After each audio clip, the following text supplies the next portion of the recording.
Erkakning sevgisini qatdan bilsa bo'ladi, aytaymi sizlarga, qaranglar. Ayol kishi hech qachon chustvada, sevgida, ishq va muhabbatda yolg'on gapirmaydi. Bu kuzatilmagan. Ayollar sevdim, yaxshi ko'rdim, rostakasim yaxshi ko'radi agarda u fohisha bo'lmasa. Ko'chani ayoli bo'lmasa, u hech qachon munosabatlarda aldamaydi. U rostakasim yaxshi ko'radi.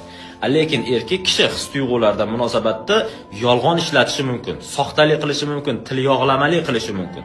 Buni qatdan bilib olsangiz bo'ladi. Bu kichkinagina bitta detal. Erkak yaxshi ko'rsa, sevsa, ozgina qo'polroq bo'ladi, qo'rs bo'ladi. Odatda ayollarning qulog'iga jonim masalan shakarim deb erkalashlar yoqadi-yu, haqiqiy sevgan erkak kishi, e'tibor beringlar, erkak kishi hech qachon bu so'zlarni unaqa ko'p ham ishlatavermaydi. Qo'pollik qiladi, qo'rslik qiladi, so'kadi, urishishi mumkin. Endi urish degani urib, yorib, tepib tashamaydi, urishishi mumkin.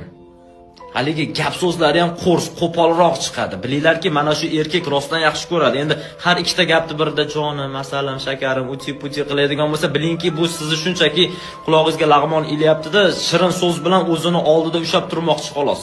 Buni orqasida qanaqadir manfaat bor. Endi chinakam sevgan erkak kishining qo'polligi bo'ladi. Endi sezasiz u narsani, o'zi voy, mencha qo'pol ekan deysizlar-da. Konkretni bu o'sha erkakning sevgisidan darak.